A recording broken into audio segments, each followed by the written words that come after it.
Welcome to Native Bidaské, Native News Online's weekly spotlight on the people making news and leading change in Indian country. Welcome to another episode of Native Bidaské. I'm Levi Rickert, and we are talking today with special guest Logan Tsinigine, and he is a Navajo man who is part of the film called Bad Indian. And welcome, Logan. How are you today? Good. Thanks for having me. I understand the film will be shown at the Phoenix Film Festival, April 12th, 13th, and 14th coming up. So tell us about the film. Oh, the film documents my family's history and around the Antelope Canyon area. It starts with my great-great-grandfather and his interactions with the government during the Navajo Long Walk in the 1860s. And then it goes forward to the signing of the treaty with the Navajo, between the Navajo Nation and the U.S. government. And then it also ties in why we think the Navajo Long Walk was actually performed by the government. And we go sort of in a deep dive on why it didn't make sense on their justification on moving us. I'm intrigued by the name of the film itself, Bad Indian. What does that really mean? What's the connotation behind that? The Bad Indian is what my great-great-grandfather was called during the smear campaign after the murder and during the trial of his murder. So he was called a bad Indian in a smear campaign. All the government documents, all the newspapers, everything, that's what they coined him as. And that was basically to sway popular opinion that the murder was justified. And so he was called over and over a bad Indian. But from our view, from everything from the locals, he was not a bad Indian. He just stood up for principles that was seen as opposition, so he was considered bad. He was called bad because there were archaeologists that were digging up historic sites, and he had issues with that to the point that it was very physical and confrontational. And then he had issues with his daughter reporting abuse in the boarding school, and he stood up against the superintendent of Western Agency at that time. And so that's why they called him a bad Indian. But from our view, if someone is digging up your people and you have an issue with that, I think that's admirable. And then if your child is being abused and bringing these stories home and other kids they have similar stories, that's what someone should do. And we also go into a deep dive on the superintendent on Western Agency, and he was also in charge of another school in Utah. And right now they're uncovering bodies that are buried at one of the locations he was in charge of. Yeah, so Native News Online, we have published, I should say, over 230 stories, articles relating to Indian boarding schools, and very horrific acts went there. So your great-great-grandfather is very heroic in my estimation by telling the stories. What were some of the horrific things that happened to the Navajo people in boarding schools? It's very similar to everyone else that was sent to these schools, where we were basically robbed of our identity. Navajo culture is very oral in our teachings and our history. When you take that away and force us to learn in a school environment where everything is written and you have text, we weren't designed to transfer knowledge like that. So over time, we've lost a lot of our culture. Our language is disappearing. And a lot of that's because we weren't able to pass and teach a lot of those things going forward. And that was the biggest thing. There was a lot of sexual and physical abuse that happens at that time. And there are, like you said, many stories out there where it happened everywhere at all these boarding schools. Mm-hmm. Now, a friend of mine happens to be in Bad Indian, Mark Charles, and he actually has a pretty good name around the country, Navajo man. And tell me about how he is part of the film, or why. This documentary was almost fate in the way things had happened in sequence to actually make this documentary. We were just doing a little bit of family history, just looking at a couple things, and a Navajo journalist, his name's Alistair Lee Bitsui, contacted us talking about boarding schools because he had heard of our story from someone else he was interviewing about native boarding schools. And so he published an article in High Country News. And then after that, we started to get tidbits from different locations around we've literally have gone from Huntington Library to the archives in DC. One of the locations that we needed to go to was the Navajo Nation Museum because they had information on my great-great-grandfather. While we sent one of our researchers there, Mark Charles was giving a talk. And that's how everyone it just happened. Like our guy was there. He ended up talking to Mark. Our stories aligned. Mark was very intrigued. And then we said, this is how this goes together. And his portion was the long walk and the true reason why we went on the long walk. And our story is how we avoided the long walk. And so at that point, we thought this is the great time to use our platform to get the word out, to actually tell what we think is our side. One thing I say in the documentary is there's always two sides of the story. And usually it's the considered winners that tell the story. And so we wanted to use our platform because we see so many visitors, not just domestically, but international. And we can go out there and, as my good friend Alistair says, we're reclaiming our stories. We're reclaiming the narrative on different things. And that is just so important, Logan. We at Native News Online like to think, and we really lean towards the premise of actually having the Native perspective, because if you let the other guy tell their side of the story, it's his story, as they say, and you don't get it straight. And the Navajo people they're survivors. There's no two ways about it. And we saw that even in the recent pandemic. So tell us a little bit about the area where you live up by the what's it called? Antelope Canyon, or? Yes, Antelope Canyon. So Antelope Canyon is located about the north center part of Arizona, and it's right next to Page, Arizona. And it's a high desert. The elevation's around 5,500 feet. And in this area, it's mostly like desert with like the brush. If you ever see some of the old Westerns, the John Wayne Westerns, they're in Monument Valley, and that's only an hour east of us.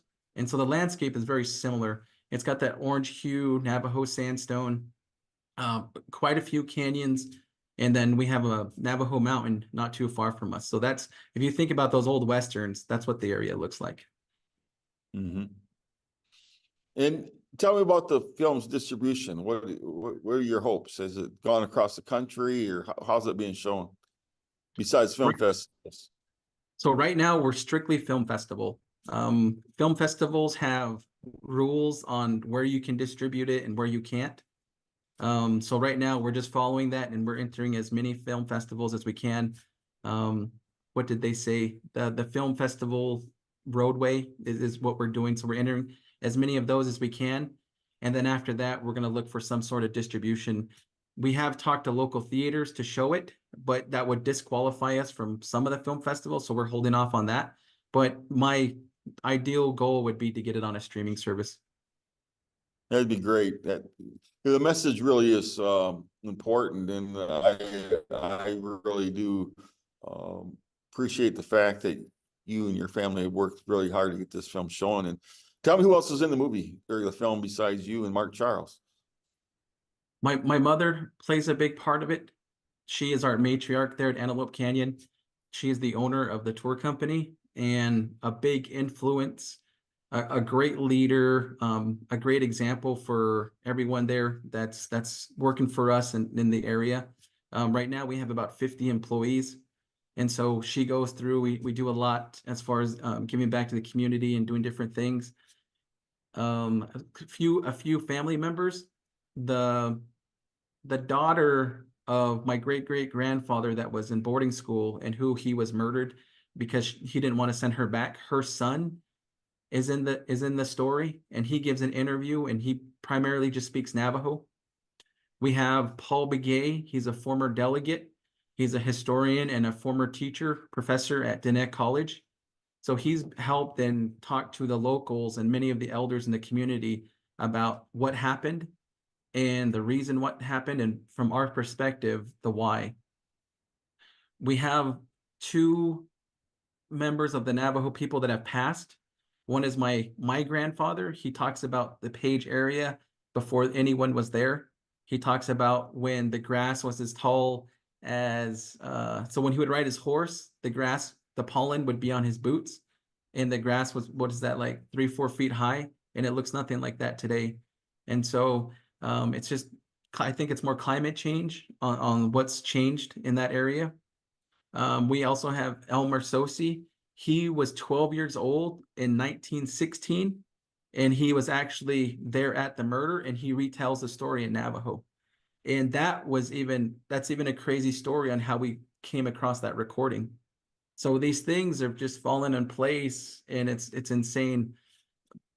Next we have Alistair Lee Pitsui. He is a Diné journalist or Navajo journalist, and he does a lot of work for boarding schools. And he was really the catalyst on why this documentary came to be.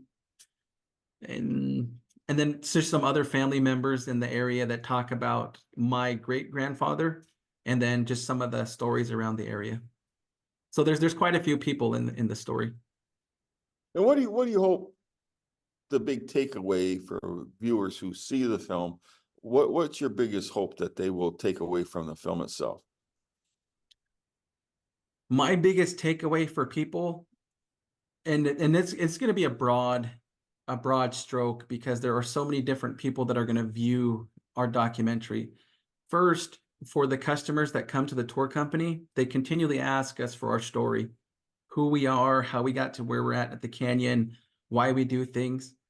In the past, my elders have been hesitant to talk about our past because it's tragic, because of the murder, the loss of some of our ancestors. And so they just took it as, it's bad, you can't change it, so just let it be. As my siblings, my cousins, and some of my aunts and uncles want to know more about what happened, what's going on, then we started uncovering these things. And my mom has graciously agreed to let some of this stuff come to light, whereas in the past they've just let it be. Just don't even talk about it. It's trauma. Just let it be. There's no use in bringing it up. But as I've learned more in school and things like that, history repeats itself if you don't learn from it. So we wanted to bring this to light, basically have our family children and the young people be proud of this man that was our ancestor. And so that gives a wide introduction to the people that are coming to visit us. Next, we talk about some principles that were passed down to us. Take care of the land, take care of your family, do those type of things. And then that way we all prosper together. And so those are the things. And then we talk about the Hollywood Indian in the documentary, where we have visitors come visit us and they think we live in teepees, have buffaloes, run around in loincloths, paint our face, dance in circles around a fire, and just you know what I mean, the Hollywood Indian. And we said, no, we're professionals. We run a business here. This is how things work. And then I'd like to go into actually how hard it is on the reservation to start a business. We got high poverty, homes that don't have electricity, don't have indoor plumbing. So we can go into all these details, and it gives an outside perspective of who we are. The parts that I really like to change about the perception is that Navajos or natives in general are lazy and other things, but that's not the case. No, I know it's not. I know a lot of Navajo people, hard working people. And anything else you want to leave for our viewers? Not, I would just say, if you get a chance, please watch, screen our movie whenever it becomes available to you. We do have socials out there. It's at Bad Indian Documentary on Instagram. And we have a link tree as well, but we are moving more and more into the storytelling. We will be hosting our 4th half marathon at Antelope Canyon X in April. And we're also going to have a mini documentary on that. And then we're going to follow that up in 2026 with another documentary just on Taadidiin himself. We found a lot of information that shows that the murder was unjustified, that there were a lot of shenanigans going on at the time. And this is the part where we're reclaiming our story. We're reclaiming the narrative and telling it from our perspective, just as you mentioned. Well, thank you so much, Logan, for coming on Native Bidaské, and to our viewers. Thank you, Chimigwich, to you for tuning into another episode of Native Bidaské. In the meantime, as Logan talked about, take care of your family, take care of your elders, give them hugs, and we'll see you next time. Chimigwich. Thank you.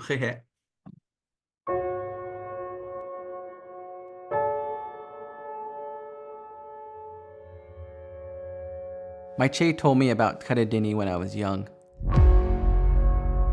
He was a man of a very menacing stature.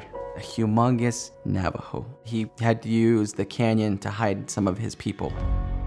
That way the government didn't find him and send them on the long walk. In the fall of 1863, General Carleton gave the order, round up the Navajo people. Kill their livestock, burn down their orchards, their cornfields. And a quarter of our people died while imprisoned in what can only be labeled a death camp.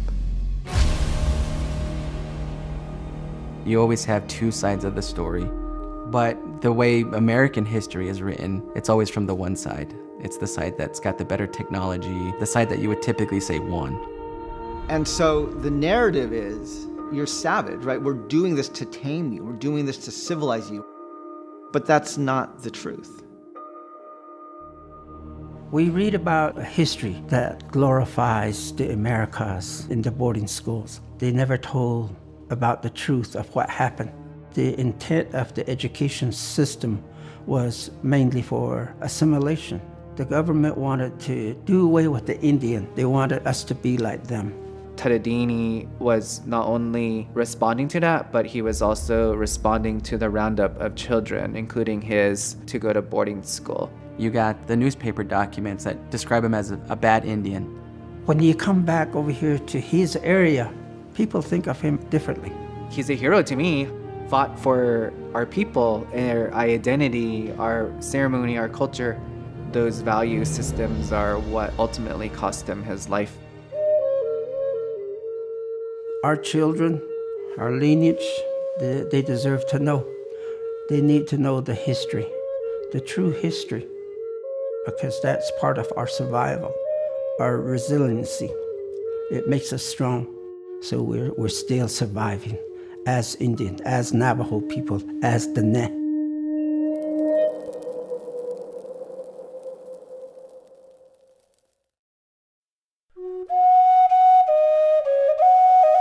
If you appreciate what we do here at Native News Online, we invite you to donate to support our continued work covering Indian country. You can scan this code with your smartphone or go to the link located below this video to donate today. We greatly appreciate your support. Please be sure to subscribe to our YouTube channel and follow us on Twitter, Facebook, and Instagram. And be sure to scan this code or go to the link below to subscribe to our newsletter. Thank you for joining us today, and please be sure to join us again next week for another episode of Native Bidaské. Chimigwech.